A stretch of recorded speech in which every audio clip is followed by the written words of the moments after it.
chaps and madams, and welcome back to oxygenslob3. We're going to be continuing with part 2 of the Tale of the Bomb. And, in case you don't remember what happened, basically, Howard and Bob are in a little bit of a pickle, so let's see what happens. Chapter 4, with will comes a cost. Bob and Howard had did what nobody had ever expected. He made swift flying to the headquarters himself, swearing he was going to go defeat Elon Musk. Of course he wasn't. He was here to kill everyone else. He was joining Musk and ruin the world. Nothing will stop him. They'd fall into a fight along the way, right 10 miles to the HQ. That's a lot of suddenly dead people, said Howard, who was by Bob. The right hand stabbed Swift in the heart, setting her to a rage. Black lines, sharp as spears, stabbed through each one like large black tentacles grabbing fish. Bob and Howard had guessed that was at least 1 million people we had just killed. They continued their trip and had made it, finally after about 10 days of travel. They broke and immediately provoked by personnel. Swift let out a call of very high decibel screeching, the guards' ears burst with blood, cuffing them with hail and screaming terror. They then flew up to Elon's room and busted the door down. He was just sitting there as if he knew something they did not. He had a setup of seats and projected by the wall of his room. He flicked the switch and the classic 3, 2, 1 was on there and then the video started. It was called Elon Interviews with Musk. He then left the room. The screen said, "I know who you are. You cannot fool me, Bob Hillbill Mill. We know you're here to stop me and get Dave back. Bob Hillbill Mill. We have a secret we'd like to share. You're gonna meet him right now, and Dave's gonna be the one sharing it. Goodbye." And then they saw Tesla bots carrying from a door to him. Seems like they heard him right here. He got cussed all over. He saw Bob Howard in the sea with trailer Swift, and his face blew with happiness. "You're here, you made it. You're here to save me. Well, you don't have your secret, tell us." Then Dave's face plopped right back to sad. "Oh yeah, I do." Then a pair of missiles ripped out of his hips, flinging his skin back and forth as he screamed when they pulled out. But then his body started moving off his skin, splattering blood everywhere. "Ew, stop it. Ew, how is he not dead?" Howard asked Bob. Bob was too busy watching Dave get his first hit for the team. Bob was too happy to see him getting what he deserved. But then Dave's body forced out a robot suit and became a Tesla bot. But they took Swift away. Alright, this gets cringe, sorry. "We are the Tesla bots." That one really middle singer in the room. "Well, what? No, we're not, Dave. Speak to me." He was silent. "You're gonna change what is already done," Dave said. "Elon was already perfect," Elon said. "Elevator, no, he truly is and never was. Elon knew why we were here, of course. Because we want to live, but we do, and that's not a bad thing, right? Doing myself is a bad thing, right? Wanting to be the world is a bad thing, right? Joining forces to destroy enemies is a bad thing, right? To keep asking questions of yourself is a bad thing, right? Man, stop yapping.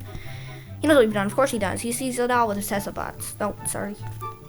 That's why he never killed anyone else. He knew about us all this time. How do I fix it? The room's been silent for a while. What do I? How got up? Should I too? I will. How do I save this MySpace? I don't know. Help. I think I need to wake up. I can't move. I feel trapped. Howard looks like a robot fighting. What if that's why? He played us specific for being robots so to kill his targets, nothing more. "Dave, help." They were just watching us confused, squirming like worms. We both woke up. Chapter 6, a new story. Elon lit the crowd with great astonishment. "We're all here to admire. Our my competitors, Howard and Bob." Elon said with passion. Elon just seems his name, whatever. Elon had a sense about with excitement. He knew Howard and Bob were dead. No more problems with moon plans. Everything was going to be perfect as long as their best members are gone or dead. He looked at the door they were behind. "We all know your friends were bad people, especially you, Swift, the one that we betrayed the most. They used you for power and fear because you're a mole and strong feeling. The rest of you, he only used you. Cal even left you so bored in case you're wondering. Use this to your pleasure. Keep in mind, Bob betrayed all of you. He left with a smile like he knew something they did not. Again." The door opened. Bob and Howard were then revealed. They were freaking out and saw they were in Tesla bot suits. Alright, let's see what happens, fellas. Bob and Howard were both stuck in some robotic suits and felt horrible. Going into the suit made Bob feel like he was going to be crushed to death. Suddenly, something happened to them in the boat jump. Elon announced on a pedestal above them. "Howard and Bob," suddenly on side-eyeing Bob. "You two could die here. If you let your friends choose, that is." "Did I mention they were here? They'll watch you two struggle and get what you deserve. You let them down, so now they can watch you go. You didn't need the whole entire time." But while the video of the window had their whole team, and Heather screaming, "No, you can't!" Tim yelling, "Bob, why would you do this? Why? That broke my tears with Billy. "Why would you do this to Howard, you monster? You allowed to go to a few miles, now we're here." Yes, I was face, and Tim Shat's crying harder than before. Swift was even angry. Her colors faded to black instead of white. What? She done sent messages to his brain, her scent of voice. Why? You never heard of this kind of voice before. Things were not gonna go very well. He was gonna die here. The suit was turning on as he wiggled, trying to escape. He forgot the suit has motion sensors, and even Elon didn't want to see how Bob died, how test bots kill people. He also didn't know Elon could self-destruct the suit. Elon said, "Bob, stop moving. The bots have motion sensors that will kill you if they see him alive." But Bob didn't hear him. He got moved again as a saw blade was heard spinning. "Help! Howard, Elon, Dave!" He was hanging onto the wires in the suit. It's swinging on it like a vine. They were ripping. Bob was too heavy. Wow, fatty. But they were more, luckily, he could hang on to. He started to try to rip off the head to escape, almost falling to the solid. Then the limb saw blades turned on, going back and forth, getting Bob's shoe cut off and his big toe. No! The saw blades were too close. Bob was still trying to get the head off. After a few moments, it worked. He was pushing out of the way. He looked out of the cracks under it as he was lifting it. The hole was too small. They knew this when they first made the Teslabots. They knew when they met Bob. They knew all along he was going to come. They made him a suit. Eli never wanted me to escape. That's why I'm in here anyways. He knew me and Howard are going to be in here. He knew. Sorry. I'm going to die. He let go. The saw blades had started finally closing in on Bob. They finally met his legs. Bob was only last seen hanging by the wires as the glass became stained with blood with Bob's legs flying around the Teslabot.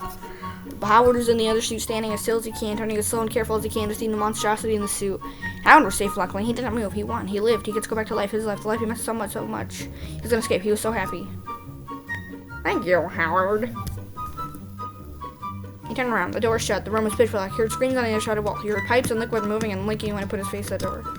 In his room, he heard a slow, calm humming. He couldn't move. There was a pipe popping by him. Those pipes and screams were his friends. He stumbled to the ground. He felt ill. Hello? Howard was scared for his life. He felt like his limbs were being cut. He heard so much. It's not possible he fell asleep and the robot is alive, unless he is. Elon saved him before he got his torso and head cut. Oh, that's way too lucky. I think I need to wake up. He tried. He couldn't. He tried slapping himself. He felt nothing. Help me, please. They Bob Elon, anyone. He felt tears rolling down his face. He tried wiping his face. He still felt nothing. He can't move. He still feels himself being cut. He feels the tears rolling. I can't do anything but cry. I feel my arms are letting or cut. I feel like I'm parched and bleached. I hate it. I can't feel anything. I feel like my organs and bones are being cut out. I can't do anything. I ran. I fought through the pain and tried to run away. I woke up. I was outside. I was going to die. I might as well just sit by that house. No going. I can hide in there. I can finally see I have all my limbs. Why is this happening to me? I ran and I hid. I lay on the bed. There was a dog, a German Shepherd, who came in. He was looking at me on my stomach and biting my leg playfully. How cute! I lay my bed a bit more and tried to sleep. I couldn't. The pain was too unbearable. I ran outside. The dog still playing with my limbs of it. Hey, by the way, this is foreshadowing. I'll see you in part 3, peasants.